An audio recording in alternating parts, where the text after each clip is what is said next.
I hope सबको screen नज़र आ रही होगी। आज का जो टॉपिक है वो हमारा है अक्रेंस ऑफ प्लाज्मा,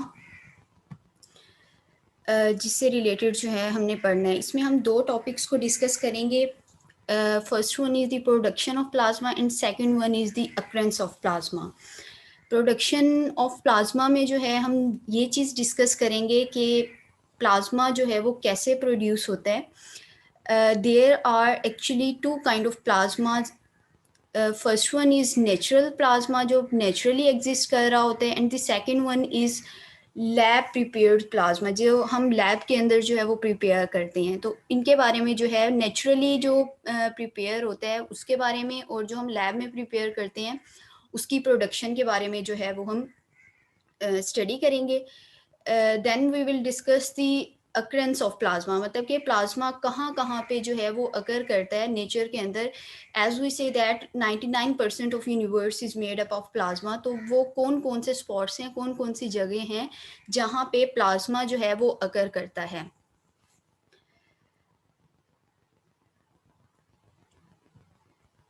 ठीक है, तो फर्स्ट वन जो है हमारे पास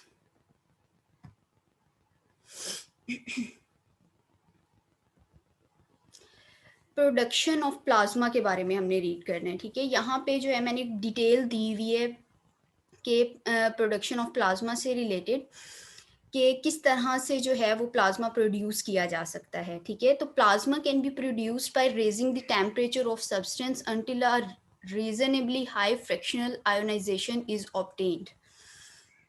अब यहाँ पे मेरे पास 3 स्टूडेंट शो हो रहे हैं जो कि अब आफ्टर 12-10 जो ज्वाइन कर रहे हैं, तो मैं इन्हें अलाउ नहीं कर रही। नेक्स्ट टाइम 5 to 7 मिनट्स होंगे जिसमें आप लोग जो है वो क्लास ज्वाइन कर सकते हैं, अनटिल कि आपकी कोई वैलिड रीज़न नहीं है, इंटरनेट इशू है या लाइट का कोई इशू था इसलिए।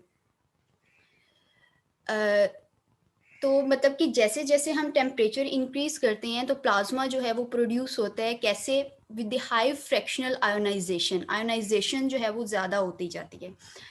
सो there is an equation which is called Saha equation, जो कि हमें रिलेशन बताता है किस किस चीज़ के दरमियान में, टेम्परेचर के दरमियान में और डिग्री ऑफ आयोनाइजेशन के दरमियान में। ठीक है, कि जो आयोनाइज किस तरह से हो रही हैं हमारे पास गैसेस, और टेम्परेचर का उससे क्या रिलेशन है कि with the increase of temperature किस तरह से जो है वो आयोनाइजेशन इंक्रीज होती है। तो इस इक्वेशन के ज़रिए से भी हम प्रोडक्शन ऑफ प्लाज्मा को जो है, यस मेरीन नाज, ask you a question please, you raise your hand.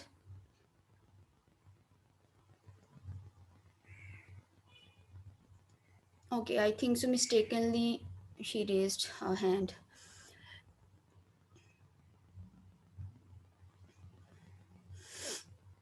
Although plasma is local, thermodynamic equilibrium are found in many places in nature. ठीक है, वो बता रहे हैं कि ऐसा होता है कि नेचर के अंदर बहुत सा प्लाज्मा खुद से प्रोड्यूस हो जाता है थर्मली, थर्मोडायनेमिक इक्विलिब्रियम कंडीशंस के अंदर।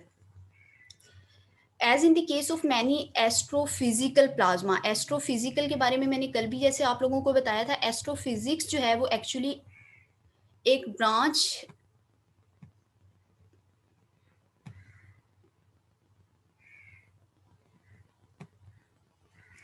फिज़िक्स की जो है वो एस्ट्रोफिज़िक्स एक ब्रांच है जिसके अंदर हम किस चीज़ को स्टडी करते हैं, हम फिज़िक्स के रूल्स को अप्लाई करते हैं एस्ट्रोनॉमी के ऊपर। स्पेस हो गई, प्लैनेट्स हो गए या गैलेक्सीज हो गई, उसमें हम फिज़िक्स के रूल्स को जब अप्लाई करते हैं तो उससे फिर उस ब्रांच को, उस ब्रांच ऑफ एस्ट्रोनॉमी को जो है वो एस्ट्रोफिज़िकल प्लाज्मा कहा जाता है। ठीक है, and these kind of plasma are not common in laboratory. आप लेबोरेटरी में इसको प्रिपेयर नहीं कर सकते। तो जो प्लाज्मा लेबोरेटरी के अंदर प्रिपेयर किए जा सकते हैं वो किस तरह से होते हैं, तो उसके बारे में ये बताया गया कि plasma can also be generated by ionization process. If we ionize the gases then we can produce the plasma. ठीक है, और raise of degree of ionization much above its thermal equilibrium value. जैसे जैसे आप थर्मल यानी temperature को increase करोगे तो रेट ऑफ आयोनाइजेशन जो है वो इंक्रीज होता जाएगा।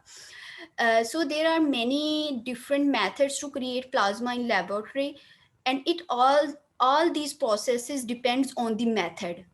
It's mean which kind of plasma you want to prepare. You want to prepare higher low density plasma, or you want to prepare the plasma at higher low temperature, or you want to prepare the steady plasma, or you want to prepare the transient, stable or unstable. There are many kind of plasma. With all these type of plasmas depends on the parameters like temperature, densities, their nature, stability. So all the preparation methods depends on the parameters which you want to prepare. ठीक है, जो आप जिस किस्म का आप plasma prepare करना चाहेंगे उसी तरह से आपको पैरामीटर्स को वेरी करना पड़ेगा। प्रोडक्शन के लिए टेम्परेचर का फैक्टर वेरी करना पड़ेगा, मैग्नेटिक फील्ड का फैक्टर जो है वो वेरी करना पड़ेगा। तो ये सारी जो चीज़ें हैं ये इन चीज़ों के ऊपर जो है वो डिपेंड करता है कि आप प्लाज्मा जो है वो किस तरह से प्रिपेयर कर सकते हो।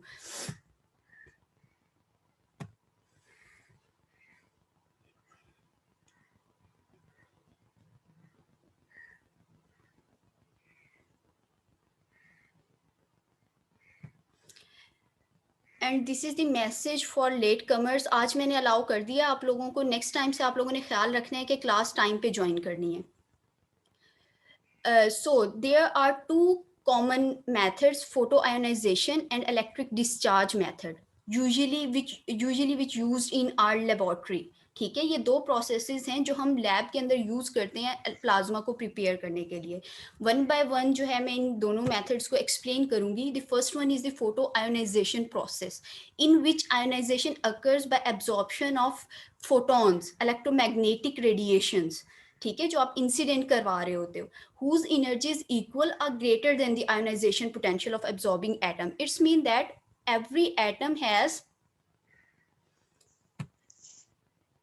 some kind of potential energy which is required to remove the electron from their valence shell. ठीक है, इस बात का हमें पहले से पता है कि एक हर एटम के अंदर जो वैलेंस शेल के अंदर इलेक्ट्रॉन्स होते हैं उनकी कुछ एनर्जी होती है रिक्वायर, जो कि मतलब हमने अगर इलेक्ट्रॉन को उसमें से रिमूव करवाना है तो वो एनर्जी हमें चाहिए होती है उसको रिमूव करवाने के लिए। ठीक है, and this energy is called ionisation energy. तो वो एनर्जी जस्ट यूज होती है इलेक्ट्रॉन्स को रिमूव करवाने के लिए। But if you apply the more energy than the ionization energy, then rest of energy is used to move the electron because it will convert into the kinetic energy. ठीक है, मतलब कि जो extra energy होगी वो सारी की सारी यूटिलाइज हो जाएगी काइनेटिक एनर्जी की फॉर्म में। मतलब कि मैक्सिमम जो है आयनाइजेशन एनर्जी इलेक्ट्रॉन को रिमूव करवाएगी, जो रेस्ट एक्स्ट्रा एनर्जी होगी वो यूज होगी उन इलेक्ट्रॉन्स को जो है वो मूव करवाने में। ठीक है, तो यहाँ पे यही चीज़ जो है वो डिस्कस की गई है कि जो काइनेटिक जो रेस्ट एनर्जी होती है वो काइनेटिक एनर्जी के तौर पे जो है वो यूटिलाइज हो जाती है। और इसका ये होता है कि वो इलेक्ट्रॉन आइन पेयर्स की फॉर्मेशन के बाद जो मूवमेंट होती है इलेक्ट्रॉन्स की उसके अंदर यूटिलाइज होती है। There is an example which is given related to the ionization. इसमें ये बताया गया कि ionization potential energy of outermost electron of atomic oxygen is 13.6 electron volt. ठीक है, ऑक्सीजन के एटम के लिए अगर आपने उसका आउटर मोस्ट इलेक्ट्रॉन रिमूव करवाना है तो आपको कितनी एनर्जी रिक्वायर होती है? 13.6 इलेक्ट्रॉन वोल्ट। ये एक्सपेरिमेंटल इसकी वैल्यूज हैं और ये कैलकुलेटेड भी हैं कि इतनी एनर्जी की जो है आप अगर वेव्स प्रोवाइड करोगे then the electron can easily extract from their valence shell. ठीक है, और ज़ाहिर सी बात है जब आप इतनी एनर्जी प्रोवाइड करते हो तो वो किसी ना किसी वेव के ज़रिए से, किसी ना किसी इलेक्ट्रोमैग्नेटिक वेव के थ्रू जो है वो आप अप्लाई कर रहे होते हो। तो आपको पता है कि इलेक्ट्रोमैग्नेटिक वेव्स जो होती हैं उनकी भी एनर्जी वेरी कर रही होती है, जिसके अंदर हम मुख्तलिफ टाइप्स के अंदर उन्हें डिवाइड करते हैं। For example ultraviolet, infrared, visible region of lights. तो इस तरह से हम मुख्तलिफ उनके पार्ट्स के अंदर डिवाइड कर देते हैं।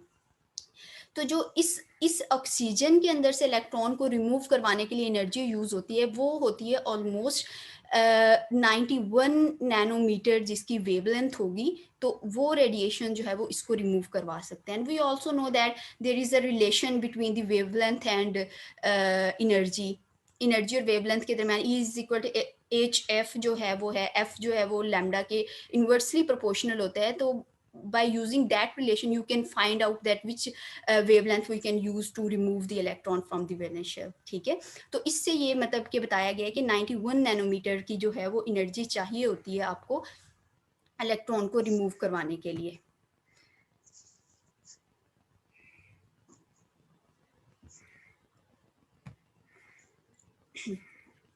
Link has been sended to you, आप उससे देख लें और काइंडली एक बार अटेंडेंस मार्क कीजिएगा।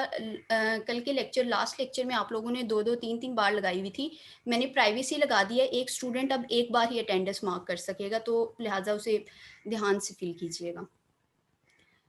और सेकंड चीज़, अगर आप लेक्चर के दौरान उसमें अटेंडेंस फिल करने में थोड़ी डिफ़िकल्टी फील करते हैं कि लेक्चर मिस हो जाता है, तो आप लास्ट में भी जो मैं आपको 5 से 10 मिनट देती हूँ उसमें भी आप फिल कर सकते हैं उसको। Okay, and this wavelength lies in ultraviolet region, ठीक है। And ionization can also be produced by X-rays, gamma rays, or much smaller wavelength, ठीक है। आपको ये यहाँ पे तो हमारे पास ऑक्सीजन एटम था जिसके लिए हमें अल्ट्रावायलेट रेज यूटिलाइज करना पड़ी। अगर आप यहाँ पे मटेरियल चेंज कर देते हैं, नियॉन ले आते हैं, कोई और मटेरियल ले आते हैं, then you have to change the wavelength, तो आपको वेवलेंथ भी चेंज करना पड़ेगी, तो उस लिहाज से ये वेरी करता है। In short, in whole process of photo ionization process, you have required some electromagnetic waves to ionize any atom to any element, ठीक है। आपको लाइट रिक्वायर होती है जिससे आप आयोनाइज करवा देते हैं। इस पूरे फोटो आयोनाइजेशन प्रोसेस की समरी ये है। तो एक्चुअली जो अर्थ आयनोस्फीयर है वो भी नेचुरल फोटो आयोनाइज प्लाज्मा ही होता है, वो सनलाइट की मदद से उसको आयोनाइज कर रहा होता है। वहाँ पे जो मौजूद होती हैं अर्थ के ऊपर जो एलिमेंट्स होते हैं, जो गैसेस होती हैं, तो वहाँ पे भी एक्चुअली फोटो आयोनाइज्ड प्रोसेस ही हो रहा होता है, but that process was natural process, ठीक है। हम खुद से नहीं परफॉर्म करवा रहे होते, हम खुद से उस पर लाइट्स फॉल नहीं करवा रहे होते। तो ये प्रोसेस है फोटो आयोनाइजेशन प्रोसेस। और next one is the gas discharge method.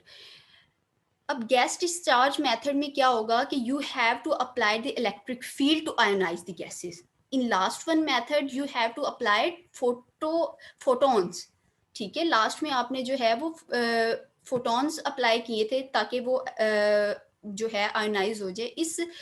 इसमें आप जो है वो गैस डिस्चार्ज मेथड के अंदर आप इलेक्ट्रिक फील्ड अप्लाई करेंगे, ठीक है, जिससे आयोनाइज हो जाती हैं चीज़ें।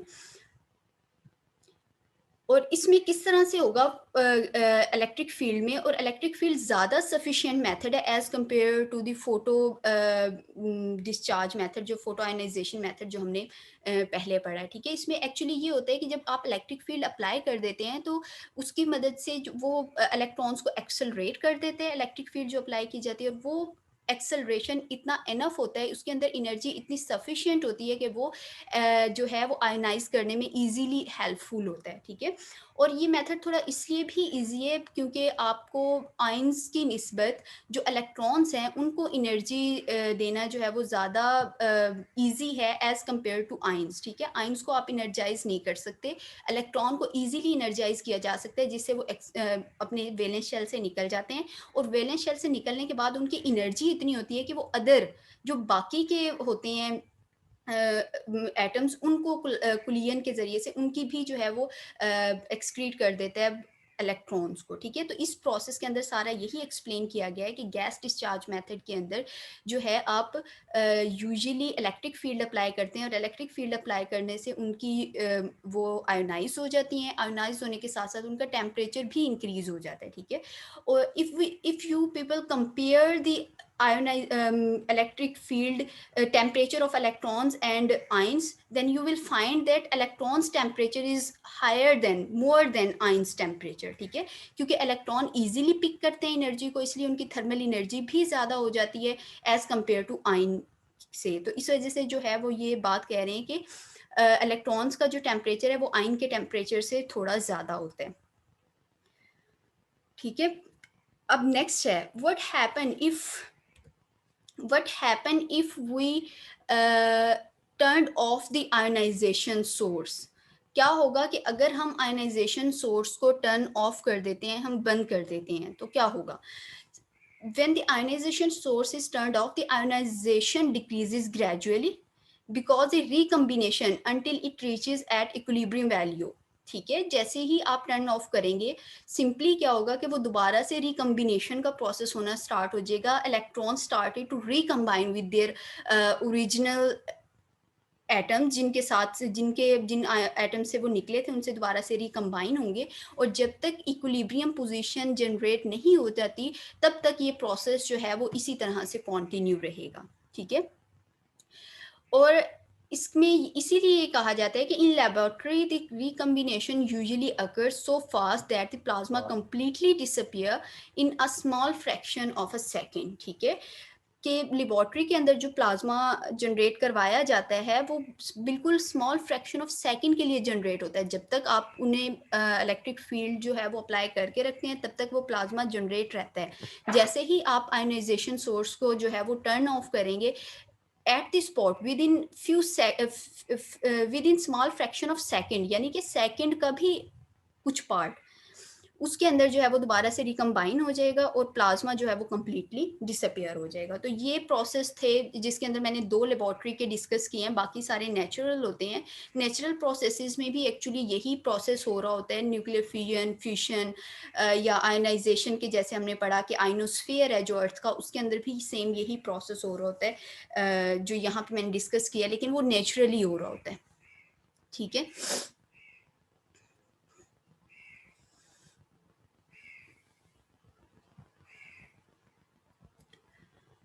जी, नेक्स्ट टॉपिक है हमारा अकरेंस ऑफ प्लाज्मा।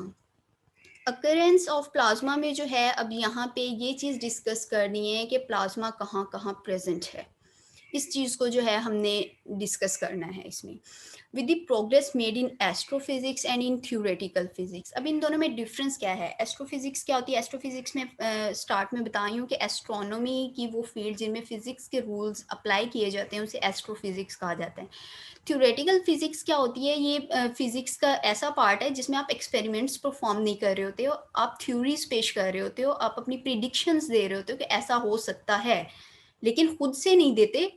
इसमें आप प्रॉपर मैथमेटिकल मॉडल्स यूज करते हो, ठीक है। और हर फिजिक्स के हर एक्सपेरिमेंटल परफॉर्मेंस से पहले थ्योरेटिकल जो है वो बेस करता है, ठीक है। दोनों एक दूसरे के लिए मैंडेटरी होते हैं।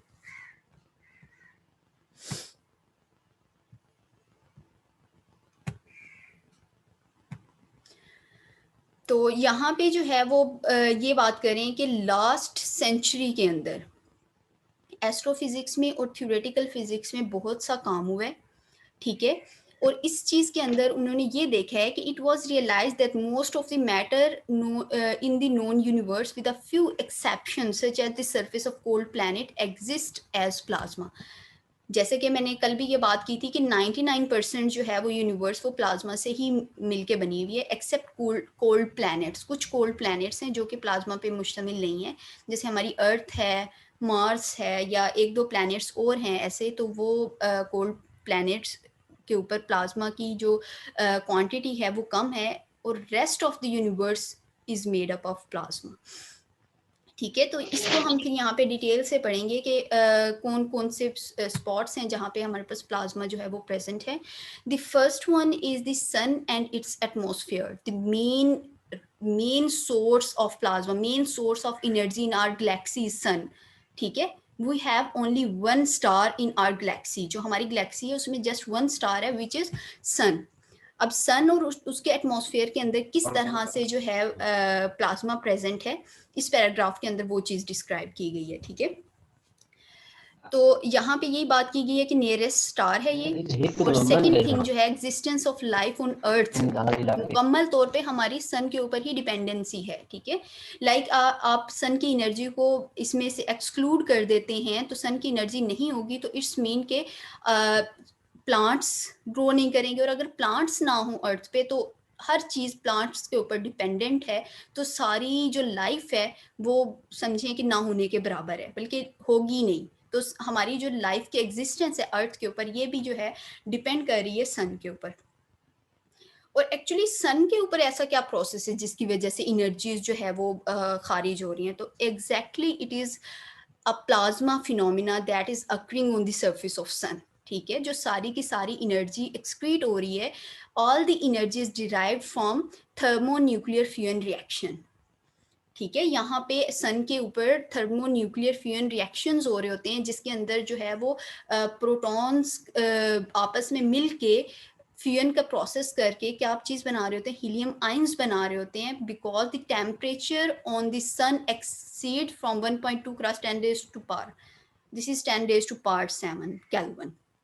ठीक है, वहाँ पे टेम्परेचर जो है वो इससे भी ज़्यादा एक्सीड कर जाता है सन के ऊपर जो टेम्परेचर होता है, जिसकी वजह से जो है फ्यूजन का प्रोसेस हो रहा होता है। और सन की भी जो है ना वो मुख्तलिफ लेयर्स हैं, और वहाँ पे भी टेम्परेचर डिफरेंट होता है। जो interior part of the sun है वहाँ पे टेम्परेचर बहुत ज़्यादा हाई होते हैं as compare to the external part. ठीक है, और जो इंटीरियर पार्ट है वो ऑलमोस्ट कंसिस्ट करता है सन गैसेस के ऊपर, वहाँ पे मुकम्मल तौर पे जो है वो गैसेस हैं, आयोनाइज्ड गैस मौजूद है।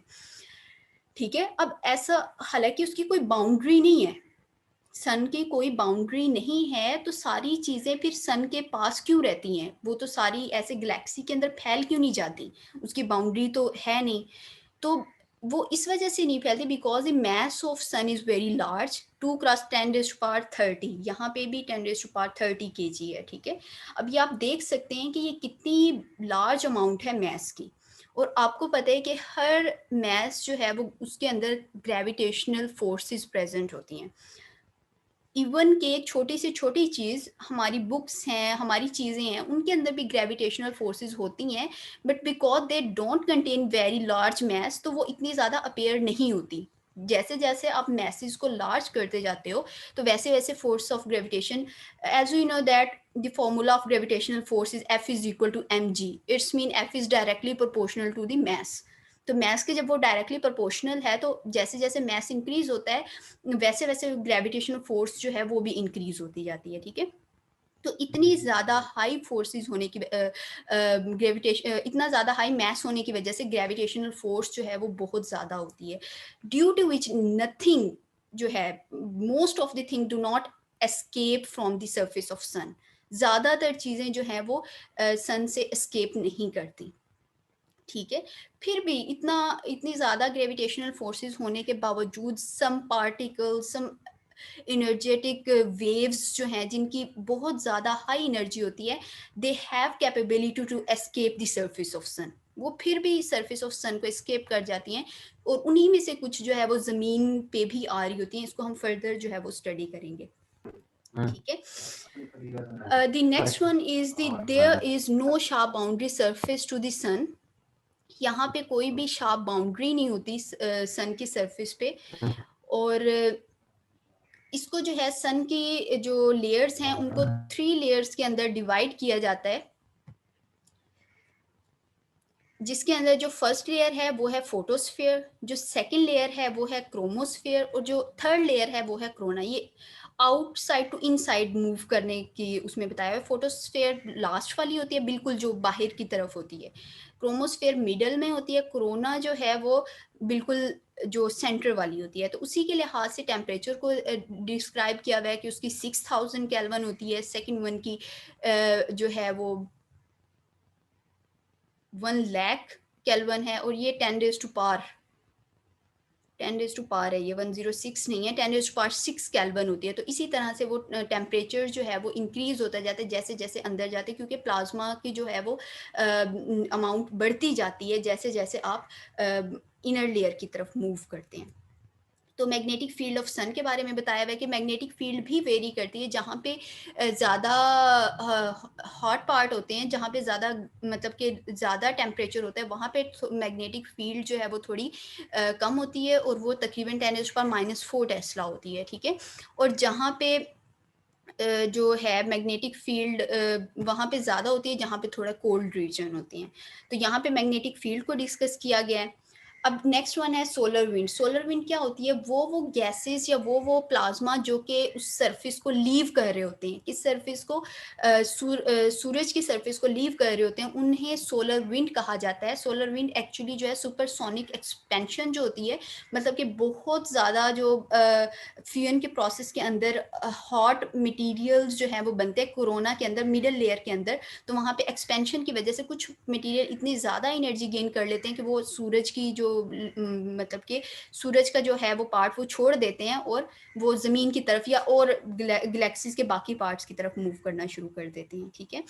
तो इसमें ये चीज़ बताई गई है और ये कहा गया है कि हाई कंडक्टिविटी जहाँ पे होगी तो वहाँ पे मैग्नेटिक फील्ड जो होता है वो ऑफ कोर्स प्रोड्यूस होता है, उसके बारे में बताया हुआ है। लास्ट में सोलर विंड के कुछ पैरामीटर्स को बताया हुआ है कि उनके अंदर इलेक्ट्रॉन की डेंसिटी कितनी होती है, आयंस का टेम्परेचर जो है वो कितना होता है इनिशियल या इलेक्ट्रॉन्स का, ठीक है, आयंस का और इलेक्ट्रॉन का, मैग्नेटिक फील्ड जो है वो कितने टेस्ला होती है, ड्रिफ्ट वेलोसिटी कितनी है। ड्रिफ्ट वेलोसिटी कहा जाता है कि the velocity of charge particle, average velocity of charge particle.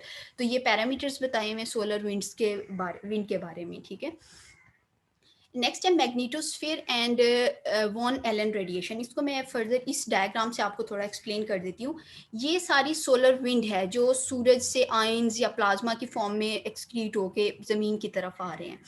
तो अर्थ का जो है वो हाफ पार्ट सोलर की सन की तरफ होता है, हाफ पार्ट जो है वो नहीं होता। तो आप ये देख सकते हैं कि यहाँ पे ये जो लाइन शो की गई है, यहाँ पे ये ऑलमोस्ट सर्कुलर है और यहाँ पे अ काइंड ऑफ एलिप्टिकल है।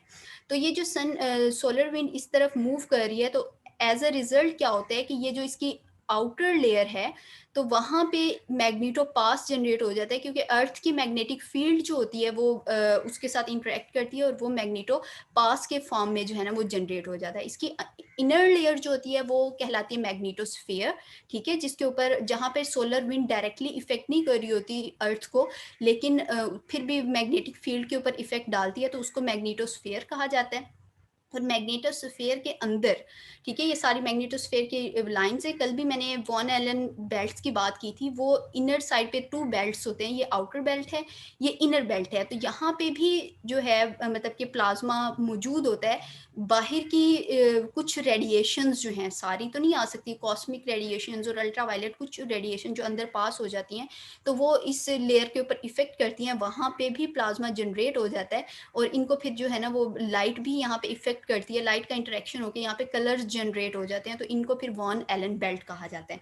अब आप प्रीवियस स्लाइड पे जाएं, यहाँ पे इन्होंने यही बात की हुई है, एक मैग्नेटोपास की डेफिनेशन को एक्सप्लेन किया हुआ है कि सन से आने वाली रेडिएशंस की वजह से सुपरसोनिक स्पीड से जो आ रही होती हैं वो एक बाउंड्री क्रिएट कर देती हैं जिसे मैग्नेटोपास कहा जाता है। जो इनर रीजन है वो मैग्नेटोस्फीयर कहलाता है, ठीक है, जिसकी वजह से जो अर्थ की मैग्नेटिक फील्ड है वो कंप्रेस हो जाती है। तो आप ये देखें कि इधर ये स्फेरिकल है, कंप्रेस हो गया हुआ है, यहाँ पे स्फेरिकल नहीं है क्योंकि वो कंप्रेस नहीं हुआ हुआ। और नेक्स्ट ये इसमें बताया गया है कि बेल्ट के बारे में, वॉल एंड बेल्ट है जिसका एक इनर पार्ट बेल्ट है और जो एक सेकेंड वन है वो आउटर बेल्ट है, ठीक है। इसको फिर इसमें ये बताया गया है कि इनर बेल्ट और आउटर बेल्ट के अंदर जो है वो किस तरह से प्रोसेसेस जो है वो हो रहे होते हैं। तो इनर बेल्ट के अंदर वो कहते हैं कि कॉस्मिक रेज जो होती हैं, कॉस्मिक रेडिएशंस जो सन से आ जाती हैं वो पेनिट्रेट कर जाती हैं, जिसकी वजह से वहाँ पे प्रोटॉन इलेक्ट्रॉन के पेयर्स जनरेट हो जाते हैं। मतलब कि वो आयोनाइज कर रहा होता है गैसेस को और जिस अर्थ की मैग्नेटिक फील्ड के अंदर ट्रैप हो जाते हैं, जिसकी वजह से उसके अंदर इलेक्ट्रोमैग्नेटिक वेव्स जो हैं वो मतलब कि विजिबल रेंज के अंदर जो है वो प्रोड्यूस हो जाते हैं।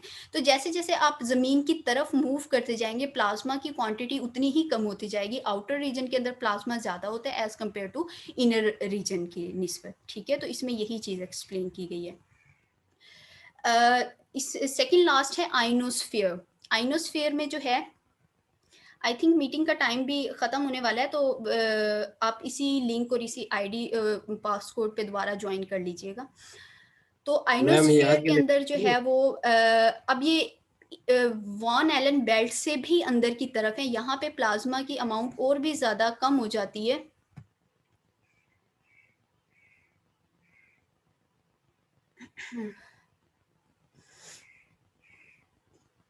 रजिस्ट्रेशन नंबर में आप लोगों ने जस्ट रोल नंबर ऐड करना है, 1 2 3 जो ऐसे होता है उस तरह, ठीक है। तो ये एक्चुअली होता क्या है कि जो सोलर एक्सट्रीम अल्ट्रावायलेट रेडिएशंस या एक्सरेज रेडिएशंस आ रही होती हैं उसकी वजह से, वो एब्जॉर्ब होने की वजह से वहाँ पे आइंस जनरेट हो जाते हैं। ये अप टू 60 किलोमीटर की या टू सेवरल थाउजेंड किलोमीटर की रेंज में होते हैं, ये ज़्यादा दूर नहीं है। वैन एलन बेल्ट्स वगैरह बहुत ज़्यादा दूर हैं, तो ये इतना ज़्यादा दूर नहीं है। तो यहाँ पे जो है वो जनरेट हो जाते हैं, आइंस जनरेट हो जाते हैं, तो उसे आइनोस्फेयर कहा जाता है, ठीक है, तो यहीं पे फिर जो हमारा इनर बेल्ट है और आइनोस्फीयर के दरमियान में ही वो अरोरा लाइट्स जो है वो अरोरा रीजन शो हो रहा होता है, जो कि मतलब कि जो मैंने कल भी आप लोगों को बताया था कि वो इंटरएक्शंस की वजह से प्लाज्मा की और different kind of solar radiations की इंटरेक्शन की वजह से जो लाइट्स प्रोड्यूस हो जाती हैं, तो उसे अरोरा कहा जाता है। ठीक है, plasma beyond the solar cell, ये बड़ा इंटरेस्टिंग टॉपिक है कि सोलर सिस्टम के बाहर भी प्लाज्मा है। और यहाँ पे जो है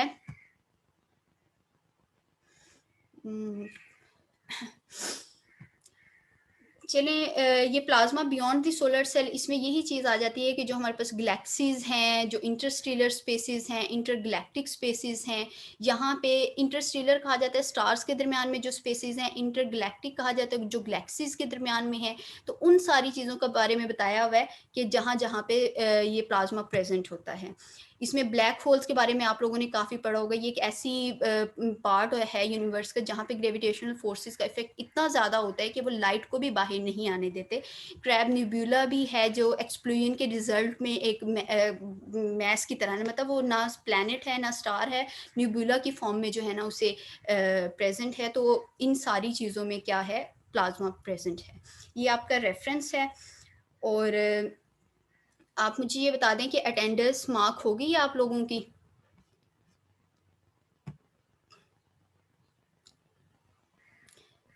यस जी मैम। स्टूडेंट्स, अगर अटेंडेंस मार्क होगी है तो हम फर्दर जो है वो फिर ज्वाइन नहीं करेंगे। ये मैं ये लेक्चर आपकी CRNGR से शेयर कर दूंगी।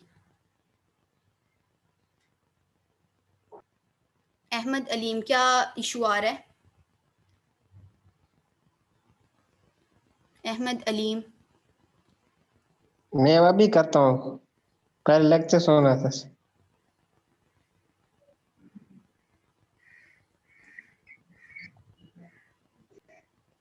अगर अटेंडेंस मार्क नहीं हुई तो आप पूछ सकते हैं, या लेक्चर से रिलेटेड कोई है क्वेश्चन तो वो भी आप पूछ सकते हैं।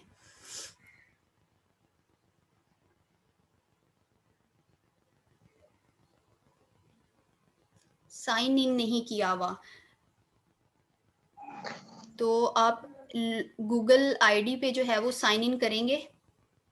जहीर अहमद, आपने जो है ना अपना रोल नंबर थ्रू CR मुझे सेंड कर देना है, आज मैं लगा दूंगी। नेक्स्ट फिर आपका जब भी लेक्चर होगा आप गूगल पे साइन इन कर लीजिएगा, ठीक है? देन आप ये फॉर्म फिल कर सकेंगे।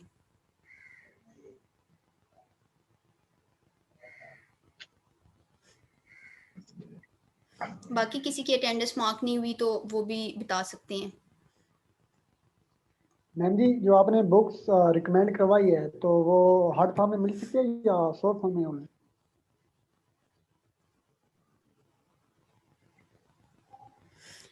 जी, लेक्चर की